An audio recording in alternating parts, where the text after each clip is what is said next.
we'll hit the ground running. Okay, Sound good? Great. Awesome.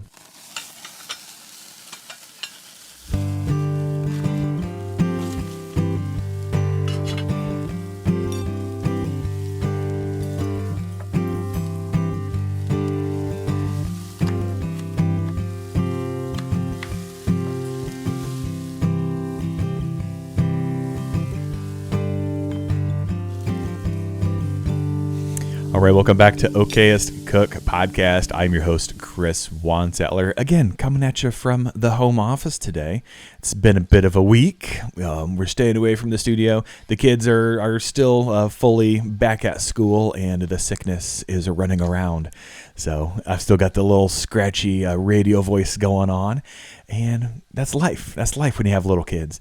The cooking has been somewhat minimal as the sickness rolls through the house. But such is life. But today, we're not going to talk about sickness all evening here today. But we've got a guest. We've got Holly Hearn joining us. Did I say your name properly? Yes, it's Holly Hearn. Okay, good. Holly Hearn. I'm notorious for not asking how to pronounce things before I just get going. Holly, how are you today? I'm good. Yes. So you were introduced to me via a friend here in town, Adam Perry. And Adam just did a really cool trip, experience, work. He did something with you. You guys were hanging out. Yeah. Yes, that's awesome. We will dive into that here in a second. I'm kind of getting ahead of myself already. Have you eaten anything cool lately? Any notable meals you want to chat about? Like eaten anything cool or made anything Eaten, cool? made, seen. Should we tell everybody like who I am and what I do before we jump into We that? could do that first. Yeah. Absolutely, yeah. Because I think it's all kind of all like context. So we like to keep people in the dark and kind of clueless. Yeah. So my name's us. Holly Hearn, and I own a business called Game Girl Gourmet. I'm a professional private wild game chef, and I work on hunting ranches, sport fishing yachts, so anything that has to do with wild caught, wild shot, anything like that is kind of what I do. And then I, practice field to table butchery or nose to tail butchery, and big into the field to table thing. But so that's just a little bit of back information on what I do. And one of the coolest things I made lately was right now in Texas, it's been sport fishing season. So part of my business is I do meal preps for sport fishing yachts. Cool. And I just went and caught a red snapper, and I made him into like 4 different fried snapper sandwiches that were all internationally inspired. Like I did one that was a Parmesan crusted snapper with like a little tomato basil relish on top on brioche with a lemon pepper ricotta. Oh, jeez. And then I made something kind of cool that was last week. What else did I make? Man, I make so many things. Like cooking really is my passion, even outside of doing it professionally. I think the creative part of just hanging out in my kitchen and like playing Chopped when I open the fridge, is something that will always be my favorite part. But I love getting creative and just throwing things together, using what I have, and just having fun with it. Yeah. Honestly, that's kind of a good segue into my meal of the week. And it's actually a meal I had a long time ago. We had Indianapolis Pizza Fest here in town. And there was a company, Black Sheep, I believe it was. They had a pizza. The photos were super cool, like super dynamic. The chef was just like, he had his grater and the orange, and he was just grating like orange peel on top of this pizza. But he also dusted it with a ton of just crazy stuff. And I'm having a hard time reverse engineering it in my mind. So I might have to like flash a photo. Holly, I'll have to show you the photo later. We might have to chat about this. But it was like, there's some pistachios going on. I don't know orange, that's a really good flavor. Oh my gosh, but on a pizza. Yeah. Yeah, and I can't place the cheese or the sauce. So I need to reach out to the chef and ask him what was going on. But just super dynamic. I love when like the food presentation, the creation looks super fun. Yeah, and so well, immediately that's that caught my really eye. actually so important. I think like people, Okay. we eat with our eyes first, and so 100%. like man, when you have like a beautifully plated dish, it makes all the difference for how like how the person is receiving Yes. it.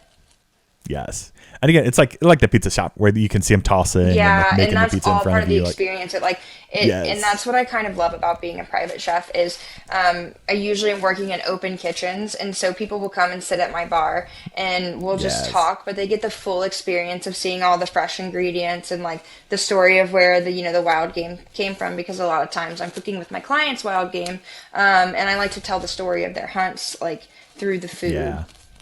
Super cool. But yeah, like you mentioned Chopped, which I saw you were on. Yeah, right? I was on Like you Chopped. participated on Chopped? Yeah, it was That crazy was experience. Oh man, yeah, I'm creeping around your Instagram and like, was it a year ago? Yeah, Thereabout? actually, oh my gosh, that Oh is my so word. funny we're talking. So tomorrow is the like year to date from when that episode aired. Oh, for real? Yeah. Oh, sick. I need to go watch that. I'm huge fan of the show, but like past couple years, like I don't know where to watch it, so it's kind of fallen off my radar. Yeah, Kids getting in the way of things. for But sure. I don't watch a ton of such TV, a but fun show. It was such a great experience, and honestly, Yeah. I like for me that was such a pivotal moment in like the level of confidence that I started moving with because I had started as I could like never imagine as a being on home that show. chef. Like it would just. And I'd only been doing this for 4 years at the time when the producers had called me, so it was Jeez. crazy. And then I was the youngest person competing. I was 29 years old, and I was Don't spoil it, but tell us a little bit about the won't. experience. I mean, I'm going into the experience. Like I was 29 years old. I was the youngest person competing, and I was the only person that had no professional, like extensive professional, like restaurant or culinary training. Like I have a degree in engineering. Oh, geez. So it was it was so cool to me. And I had such a great time. I mean, I really hope I get to go back one day because man, and the feedback to open yourself up to feedback like that at such a high professional level from people that have built like crazy food brands, like restaurateurs, food experts just to get that feedback like that is like a once in a lifetime thing. So it was incredible. Yeah. Well, for the listeners who aren't familiar, first of all, go check it out. It's such a fun show. But do you want to break down kind of like the premise of what you guys did on Chopped? And then yeah, sure. Can you share like in your basket, like for like one of the rounds, like what did you work with? So my basket, like you'll have to watch the episode, but in my basket there was rattlesnake, duck head soup, mangoes, and bagels. Ooh, all right. Yeah, so it was such an interesting combination of things, but like immediately Was it like a full-on rattlesnake? Like did you have to skin it and stuff? No, it didn't have the skin on. So like Food Network is actually kind of weird about like that. They like if you the butchering, they're even kind of weird about throwing lobsters in a pot of boiling water, which is crazy, but they are. So yeah, it was just the meat on the snake, right? And that was like actually some of the feedback that I got from the judges. They're like, man, you knew exactly what to do with that wild game.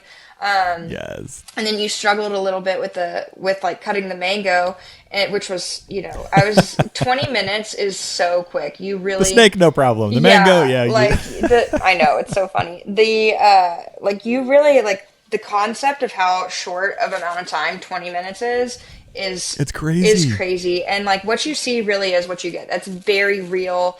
Like they actually have us, like when they're filming the show, you have the basket is empty, but they make you open it like 5 or 6 times and film you doing it. So you get desensitized, because your like heart rate is so high. There's cameras on booms moving and like in and out of your face. People are running around. Geez. Like, it's so cool to have been able to be a part of that production and just have some like insight to really what goes on big like big productions. And that wasn't like my first time being on being involved in a nationally produced food TV sort of situation. When I was a senior in college, MasterChef reached out and asked me to audition, and so I'd gone through that process nice. as well, and made it like all the way to Los Angeles, and this is prior to COVID, and then got sent home literally before they shut LAX down. Oh, but no. it was like truly it was so great. Chopped was such a fun time, because that's a lot of where like I think my greatest recipes come from, is like pushing myself to like make things with what I currently have. And I always keep really stocked spices, and just to like, if you have a large variety of stuff, the more things you can do, and like pantry items and stuff like that. So it was really fun to kind of play into that creative part of my brain. I ended up making like a rattlesnake bruschetta, because I'm not sure what else you do with like bagels, duck head soup, mangoes, and rattlesnake. But yeah, so I could see that. Yeah, being like super fresh, and like I'm struggling to remember. I don't think I've ever had snake. I've never had rattlesnake. It's very earthy. Kind of like, is it like texturally kind of fishy, or like how does the meat hold up? It's fishy. Have you ever had alligator? Like flaky like a fish? It's definitely not flaky. Yeah. Okay. I've had alligator. It's very similar it's to a reptile. that. It's kind of like if like pork and fish had a baby. Like that's kind of how I describe alligator to most people, but it doesn't have any of the fishy flavor. Like alligator can sometimes have a little bit of that more fish forward flavors because of their diet. Like snakes are very like, they don't, they're earthy. They rodents, so they taste like it. I see that. So I just talked to Jordan Linger, who was a cook at the Wild Game Cook-Off at BHA Rendezvous, and like that was a super fun episode. But the guy at the table next to him was from Florida and brought iguana, and that was super fun. Like the first time I've ever had iguana. I've been wanting to go on an iguana hunt so bad. Yes, I really want to, because that was good. Like it's really good protein. Good. I think people like it's like most types of wild game. What I think that I've run into over the years of doing this is that people they're intimidated by it. They don't know how to cook it. They don't want to mess it up. It's slightly taboo as well. Like, if you talk to your average Indiana cook, like, I guess. You want to try some rattlesnake? Or like, well, no. I guess that's I think for me, because I live in Texas, where like everything bites and everything is food, like like nothing surprises it's a little me. different. And then I've traveled and worked all over the world, so I've been like very exposed to a lot of like a multitude of cultures. So like just That's about cool. the only thing that I'm like really not comfortable with is like and like don't crucify me, because this is other people's cultures and they're okay with it and I'm okay with it, but me personally, I don't think that I could bring myself to cook like dog or cat. But I know in some cultures, like, or horse, like that's there's, and I don't see anything wrong with it in their cultural context, but like for me, all food, like anything goes. I mean, my like least favorite thing is raccoon. I swear it smells so bad when it's being cooked. Like, and Shocker. I know it tastes fine. And you know what? Maybe actually, maybe I'm carrying some of that trauma I make fun of people for having. Like when people are like, I don't eat wild game, and they're like, I had this bad experience when I was like 12. Maybe I just kind of called myself out a little bit. But yeah, no. Try it again. It's so awesome. Like the variety of proteins that we have naturally here in the United States, and then especially in Texas with all the exotic hunting, there's it's so cool to see. And I love in the last 5 years there's been such like a renaissance of I think what people are willing to think about food. Yeah, well, going back to exotics and raccoons, have you ever cooked a armadillo? No, armadillos What's the situation have there? leprosy. They carry leprosy. I've heard they're like super nasty. They're really cute though. I've caught a couple. They're so armadillos. cute. You're so cute. I've caught a couple, and then I'm like, man, I should put this thing down. I'm gonna get leprosy. Oh no, we so here in Indiana, like we literally have some armadillo population like starting to form. Here, like cool. which we've never really seen before. Like we're too far north, but yeah, they're starting to pop up a little bit, and it got me thinking, like, can we cook them? Probably shouldn't. Shouldn't on that one. But if it's doomsday, if it's already the apocalypse, like, sure, like let's give it a go. I mean, probably in the raccoon realm for sure. I kind don't of know. funky? Raccoons, I think one, they're really cute, but two, they're omnivores. And I'm sorry if you hear some noise. My pug is, Little pup. yeah, running around. Yeah, so so that brings us to a good point. Like, I'm sure you guys have probably talked about this on the show before, but lots of, animals, depending on what their diet is, really affects the flavor of the meat.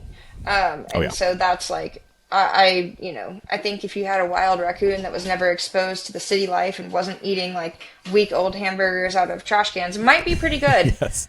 But a trapped raccoon from a city might not be.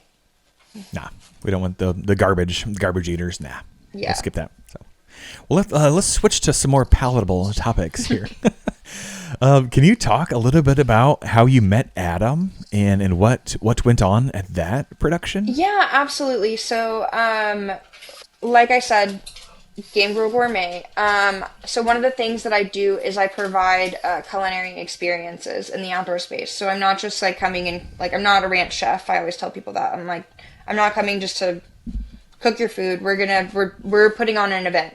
So you do the hunt, and then like the hunter would expect you to cook that meal like that night, like that. Well, is that what you mean by ranch? No. A ranch chef is just somebody that comes in there providing the service of feeding people at the ranch during a hunt. Okay. Whereas opposed to like as a private chef, I'm making a curated menu based on, it's more of an event type situation. I got you. So I met Adam when we were filming for the Blood Origins India project, and that was something that I was super excited to be included on because if you go through my Instagram, I have quite an international flair to most everything that I do. Super fun. I have a very deep love of culture and history and all of these things. And so the India project is kind of raising awareness about how India's, hunting has been outlawed since the 70s, and their populations of, nilgai and black buck and all these things are kind of coming back. And, trying to shed some light on, maybe the possibility of getting hunting, reinstated. But that's, not exactly pertinent, and I'm not an expert on that, so I'm not going to speak too much on it. But Adam that's Blood Origins. Yeah. Adam was filming on that show, and I got picked up because I had written an article for Houston Safari Club about a dish called nilgai lal mas. And so lal mas is like a red curry, and Ooh. It was traditionally called jungly mas, which is a little bit more of a rustic variation of that dish. But it was made with wild game. And so after the 70s, when hunting was outlawed in India, they could no longer make this dish there.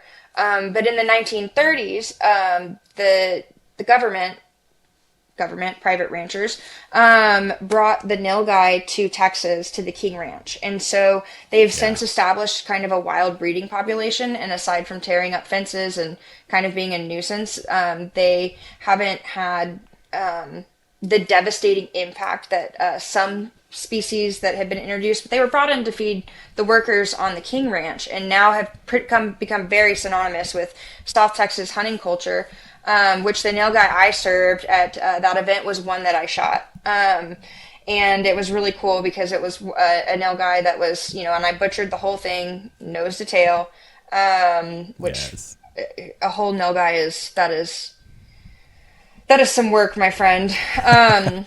So for the average Indiana guy sitting in front of you here, tell me about a nilgai real quick. Like, I just had to Google it to see exactly what it looked like. So they're gnarly looking things. They're really cool. They are so beautiful. Yeah. They're very hard to hunt. They're elusive. They have thick skin. Their vitals are in a different place than a whitetail. They're a little bit lower, so you better. They're very hard to shoot. And they don't come to feeders. They are truly like free range animals. They're elusive. But they were brought here to Texas in the 30s from India, like I mentioned, and to be a food source on the King Ranch. And they've just kind of become, like I said, synonymous with the culture. They're huge animals. They weigh a lot. They're like a very tall cow.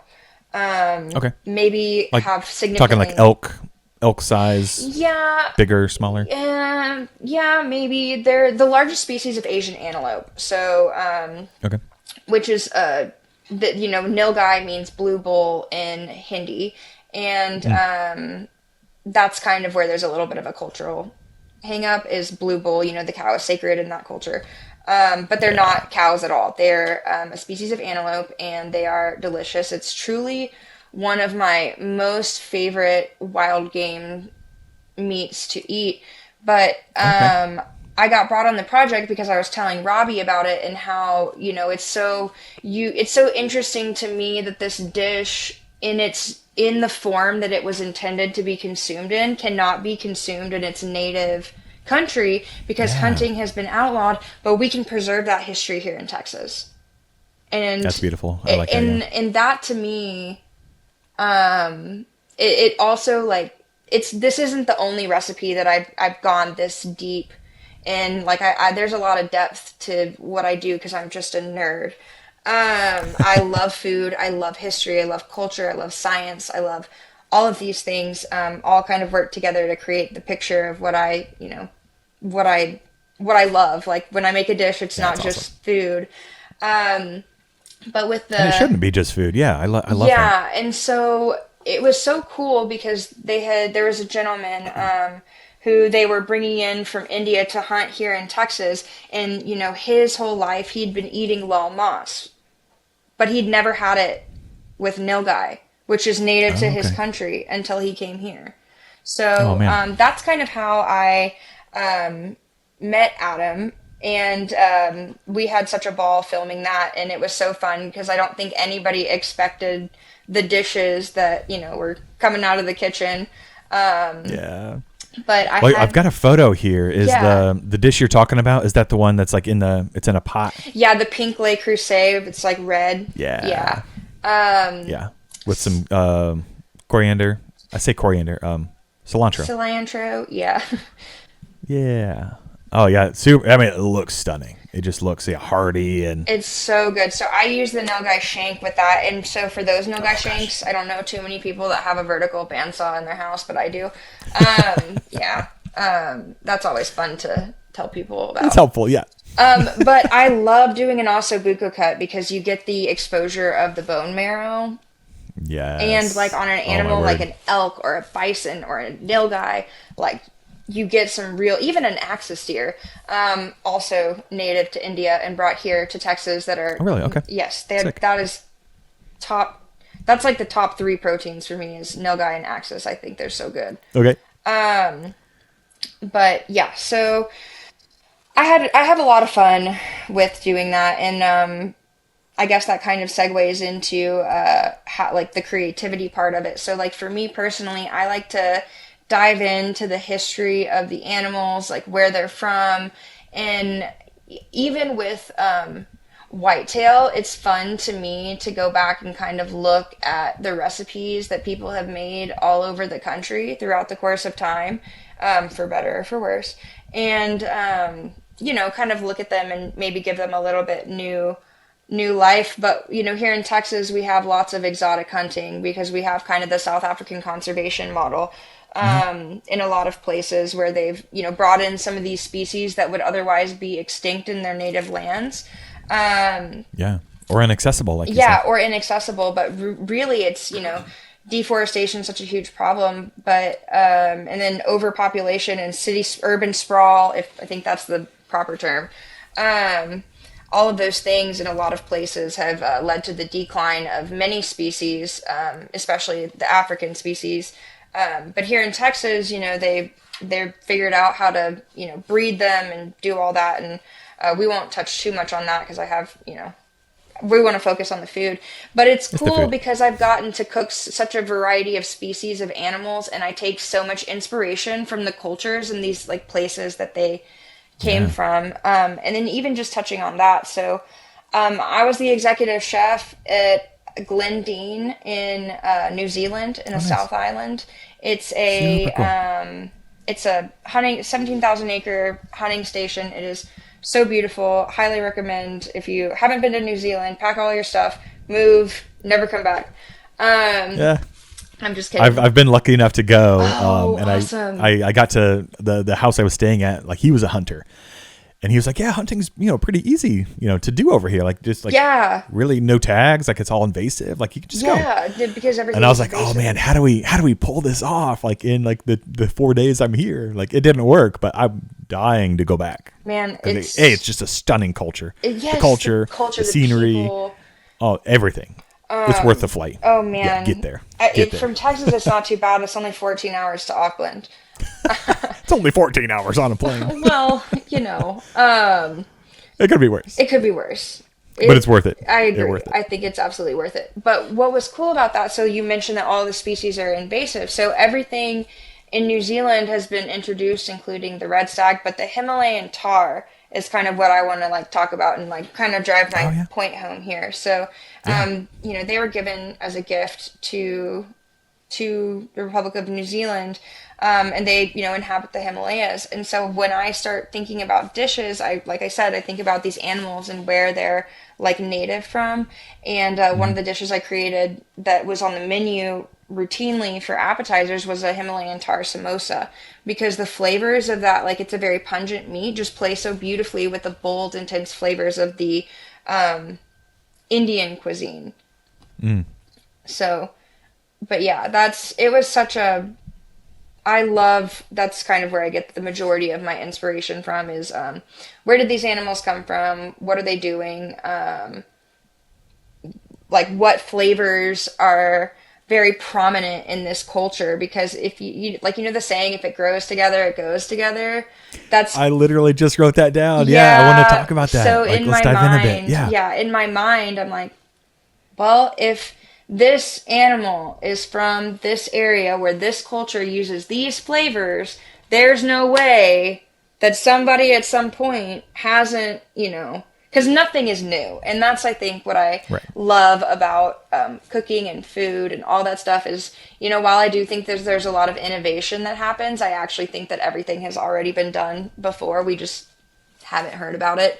It's been done, but you haven't done it. Yes. You haven't put your spin on it yet. Sure. So that's where it gets fun and creative. Oh, yeah, for sure. And so circling back to what you were saying, what was the topic you wanted to dive in off of? When it grows together, it goes together. Yes. So talking about like, I'm just kind of curious about like, if you made the same dish, the red curry meal guy, swapping that out with a whitetail, Easy. like how is that going to change things? I know, it might work, but like flavor wise. Flavor wise, so here's the thing: is that's a pretty strong flavored dish, and I think that it works well with all wild game proteins. Like, really, the main difference is going to be your cooking time, and that's going to vary greatly depending on the age of your deer.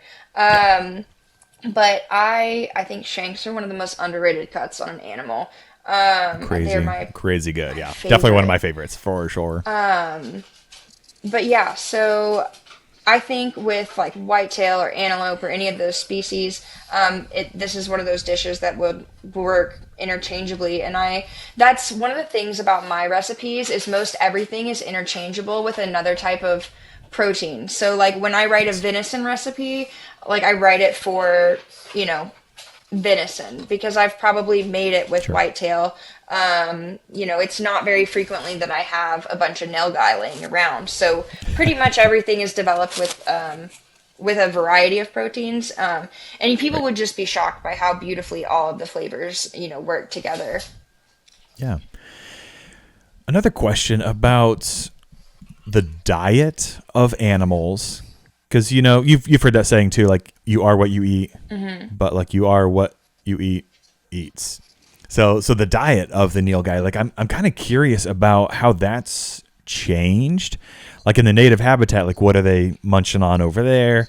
In Texas, what are they munching on? Like, do you think there's like grasses, a big change in the flavor? Like if you were to actually get, I don't know. I don't have enough data to like confirm. I mean, I've never had nilgai from India, so but they are omnivores, so they eat like grass and hay, and like maybe not hay. I imagine it'd be similar. Yeah, so I would imagine that it would be very similar. It's not like you have like a deer that's eating sage, and then you have they're eating. That's exactly what I was going to refer to. Yeah, it's like I don't think it's. I mean, but I could be wrong. You don't think it'd be quite that drastic? I don't know.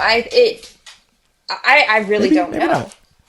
When they open it back up, we'll have to do that test. Yeah, no, absolutely. I would love to do that test. Yeah, Robbie, when you get hunting back in India, let us know. We'll do a comparison. Yes. Well, what else were you guys cooking that week? You said you did a number of dishes, and I've got a few more photos here. We did so I want to see a ton of really cool stuff. So one of the things I also like to keep in mind is when I'm planning menus, is I like to kind of have like themes for my menus. And so on the second night, I wanted to do like traditional Tex-Mex, but with like kind of an Indian flair. One of my mentors, he's a Michelin-starred chef. He's incredible, and he does such an amazing job of combining the flavors, because like really they use a lot of the same spices and flavor. Sorry about that. They use a lot of the same spices and flavors and things like that, just in different varying quantities. Sure. But that menu was so fun. I really wanted to capture, because like all these people were coming to Texas for the first time, or if it wasn't their first time, I just think that getting Tex-Mex is like, you have to do it. So I wanted to, and really this all came about because I wanted to incorporate queso into the menu. Because here, so I know that like chips and queso in some places is not like, I don't know. I've heard that it's different, because they're like, well, is it just going to be like melted cheese with chips? It's not Velveeta. I'm like, no, it's not like that. Queso is a whole culture here in Texas. But I did a Sikh kebab queso, which is it's a very strongly flavored kebab type that is very popular as a street food in India, and it's delicious. It's heavy on the cumin seed. It just pairs really well with that. And then instead of serving it with chips, I served it with garlic naan. So yes. I had so much fun like making this Mexican inspired Mexican Indian fusion of a menu. I don't even know if I remember everything that I made. But let's see. So there was the Sikh kebab queso. I don't think I have that photo. I have a photo of the naan, which looks beautiful. Yeah, it was good. And I've made that once, and it's hard. An experience. Yeah, for sure. It was an experience. And it's really one of those things. It came out really tasty. It's hard to get if you don't have a tandoor. Like, you just cannot mimic, or like, I mean, okay, so technically a green egg you could probably do it on a green egg. But let's see, what else did I make? Man, I can't even remember. There were so many dishes. I know that we made, the final course that I did was a butter alligator, so like butter chicken, but I made it into a torta. So okay, I think that's what the little sandwich looking things. Yeah, that's what that is. Yes. And then I know I guess there's some tacos with onions and more cilantro. Oh yeah, I did I think I did an Axis quesadilla for sure. Oh, that's right. Yep. Yeah, so I tried to serve a lot of different variety of things, and then of course like rice and beans, but instead of doing like regular rice, I kind of did like a riff on risotto. Ooh, yeah. With like a pico de gallo risotto. It was really good. Yeah, it's incredible. Yeah, it was, that was such a fun project. I'm like, man, I need to go through my notes and see what that, I can't even remember all the things that. You just got to wait for that Blood Origin video to launch. And you can, fully remember. Well, and that's kind of how it works for me, is I have so many ideas, all the time. I have so much fun, coming up with dishes and, just coming up with dishes and brainstorming and so here's the menu. Found it. Yes. So it was black buck carne asada, nilgai carnita bites, and then I did the Axis queso, and then I did butter alligator tinga. So chicken tinga. Ooh, so I used similar spices with that, but combined it with the flavors of the butter chicken. Oh my gosh. And that's funny that I have to go back to It's funny that I have to It's go been a back. couple days. Yeah. Yeah, it's been a few weeks. And then I've just had so much going on since then. And then for dessert, I did a mango lassi lime tart, and Ooh, more confident with the mango this time around. oh yeah, definitely more confident with the mango. It was funny. It's always like now I'm all insecure about cutting mangoes. No. No, I'm just kidding. I actually went and I started but that was such a great experience for me because that was the thing that I felt like really did kind of, like the feedback that they gave me to work on were things that I kind of felt like, I also needed to work on. So it really gave me a good basis to go back and work on some of those like fine tuning of certain skills. Sure. Yeah, it's super fun. Yes. Well, Adam does a phenomenal job capturing everything. So I'm excited for you to get your hands on that gallery. I'm so excited to see it. If and when they publish that. So like, yeah, they like I said, they do a great job capturing everything. Just, the emotions, the actual, like the presentation of you, like talking about the dish, and then actual food. And like I said, I'm excited for you to take a peek at that gallery and, put some of those shots to use. Cause it's such a fun you've seen it, thing to capture. Seen some of those photos quicker than I have. I don't think I've seen any of them. I know some people. Yeah, I got my tricks. Stunning presentation. Yeah, it just looks super fun. But yeah, I love like that culture mix in and just, representing the country in the best way possible, and, using all the authentic ingredients like really makes a big difference. For sure. And I know like getting meal guides, not something that everybody can do. Yeah. But finding a similar enough protein and trying it yourself, I think is definitely for sure. And that's like, I think honestly an area where I kind of disagree with a lot of popular, influence right now. I think that do the best with what you have. I think that there shouldn't be, there's just certain, I'm so fortunate. I live not far from the Houston area, so I can get any spices. I can get anything that my heart desires is, a little bit of an investigation away. But not every town in the United States is like that. And so you just, and I am always conscious of that when I write recipes, as I try to provide, alternatives and tips and tricks and things like that, because I think when we get so caught up on maybe making something so authentic, you almost you can almost trap yourself a little bit. 100%, yeah. And just, like I said, doing the best with what you have and what you can get your hands on, I think is the most important. Yeah. Well, you hit the nail on the head. It's intimidating. I mean, if you're like me, you don't really know what you're doing in the kitchen quite yet. You've got this cookbook and it says, oh, I need to use XYZ to cook this. If I don't have Y, what do? I'm just not going to cook that dish. Yeah. And this is exactly where Andy would present, oh, you need the flavor Bible. Do you have this book? Yes, I do. Okay, yeah. I still don't own a copy. I need to just order it. But yeah, the flavor Bible, 100% is going to give you that comparison. Hey, if I don't have Y, here's something else that's similar. Or, just learning more about each ingredient. For sure. Will give you the tools to know, oh, hey, I can substitute this with that, and it'll be close. Yeah, absolutely. And Google is also great for that. AI is also there great is Google, for that. yes. Most of us have Google, yes. So, yeah, use the resources that you have. I will always advocate for that. But I do think some of my best dishes have come from me not having things, because it'll either be no, I don't want to take the time to go to the store to get one ingredient, or or you have to buy a pound of it and it's going to go bad before you use it all. Absolutely. And so there's also that.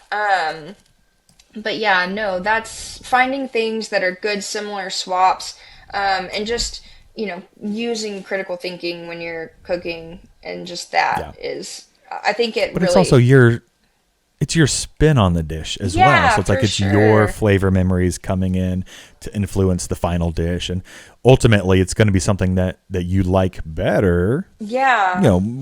Give or take, a couple failed attempts. And you're, in your kitchen to you, and you're And I honestly think that gives people so much confidence in the kitchen. They're like, well, I tried this recipe from Game Girl Gourmet and I didn't have this, but I used this and it was so good. Yeah. And like it, I think recipes should be like a jumping off point. They don't have to be the final destination. Yes. They're the framework. And like, while I think that it is important to try a recipe as closely as you can to understand how it works, I also think when you're a home cook, it's like, it's more important that you have fun and enjoy the process and not stress about it. Yes. I love that you said that. Like, I love this whole mentality. Yeah. The chopped mentality. Yeah. Just use what you have. For sure. Make it your own. I love it. Like, I think there's a certain time and place for being stressed out about it. Like, or doing things in a certain perfection type way, and home is not the place for that, Right. Especially with wild game. I mean, it's wild, you just enjoy it, honor it, like have fun. Yeah, the kitchen is also a wild place. Yeah, so, for sure. Yeah. I can't imagine how wild it would be if you had a couple kids running around your feet. I don't have any, so. It makes it more challenging. Yes, I've seen all the memes on Instagram. Like, hey, this needs to be the next challenge. Just trying to cook dinner with the toddler. I can't even imagine. That is helping. Air quotes. Yes, that's a game show I would watch, and it would stress me out because it's too real. Yes. Well, real quick here before we run out of time, I'm just thinking about cooking for the camera versus cooking for just people. Do you approach that differently, or is it the exact same? Like when you were on Chopped, like obviously it has to look good. If you're cooking for Adam, you want it to look really good for the video and the camera, versus like when you're just cooking for friends or family, like. Well, I think for me, like, I think everything, there's a difference, right, between making something look good and some very technical plating. So I've, worked in restaurants where we had a team of 30 people. We were putting out, an insane number of dishes, and there was like 10 components to garnish, right? Like, you're not doing that at home. Mm-hmm. But that doesn't mean your food can't be beautiful per se. I think rustic food is beautiful in its own, way. But in terms of like cooking for the camera versus, cooking for friends and family, I think there's a little bit less, less pressure for things to be perfect. Like when you're cooking on camera, it can be a little stressful because you're worried, like, is my technique right? Am I like saying the right things? Did I say diced when I meant like mince? Like what, because I think with social media and stuff, you're always like, I'm going to get called out, whatever. But I think the main difference between like cooking on camera versus cooking for your friends is just, I don't know, relaxing and having fun. For me, I film a lot of content. I put out a lot of content, and so you do. And it's super fun. I have so much fun with it. Like I'm about to calculate the mileage that I've driven since April, and I'm scared. But in terms of food content, like I'm always filming everything. So for me, it's like it's the same, I think. But for most people, when you're doing like structured time, there's just versus unstructured, there's just no stress. It's easier. You can just kind of flow and have that like process to when you're like thinking of things. Oh, I'm going to add this. Oh, I'm going to add that. Whereas when you're on camera trying to teach or on camera, for in that kind of capacity, you really do have to have things like thought through. But for me, I share both. So like when I'm concepting a dish or working through something for a publication, I love to record it and be like, ooh, and what people like really, they are getting the very real version of like what is happening in my kitchen. But I think people Love it. also kind of have a misconception that like being like a professional is super, like a professional chef is super professional, and it is. There's a lot of Mhm. technical things that happen, but you know there's something to be said when you're like 20 minutes from service and you're like Hail Marying with a sauce because like your original plan didn't work out. Like that stuff happens Yes. in a professional setting, just like it happens at home. But Talking about just keeping it real, I think is fun, and but also like on the professional side, like you want it to look really good, yeah, for kind of like the sure. McDonald's burger menu. Noah food stylist did a really cool video of why do the menu photos look like this and the actual product look like this. Yeah. Well, it's because when you photograph an item, like you want to see the pickles, you want to see the onions, ketchup, mustard, yada yada yada. If you were to eat that sandwich, yeah, that first couple bites would be really, really good. But Yeah. then there's nothing else on the rest. Oh, yeah, for Versus sure. when you eat something, you want all the ingredients to be equally dispersed and whatnot. So, For sure. That's a good point. And so, like, when you're doing, but for me, when I'm doing food photography, I try to make things as they would be eaten. Like, yeah. so when you see, like, Yeah, two sides of a different coin. yeah, Yeah. for sure. And then I always try to make sure all of my food, because all of my clients want to take pictures, all of my food has to look beautiful, no matter what. Yeah. But like I said, it doesn't have to be like the perfectly glossy, it doesn't have to be like 10 different components to be a beautiful dish. It can Yeah. just be like rice and a beautiful, beautiful venison curry with, some coriander leaves on top to give that beautiful color variation. Yeah. Yeah. I'll be honest, you're a bad person to ask that question to because like Probably. you're making pretty food for people like I said who want Yeah, photos of it. So everything you do is being photographed whereas I the know. stuff I'm I was doing like like, man, my kids don't care what it looks like. Does it smell good? I'm going to eat it. Oh man. Right in. Yeah, if you have tips and tricks on making your toddler's food look gorgeous. man, kids scare Tell me us to that. death. Kids are the As hardest they should. critics. Kids, They're so I'm tricky. so much more terrified. I would rather cook for a panel of like Michelin star chefs than cook for five children. They You'd rather be scare on me to Chopped death. again. Yeah, in a bad way.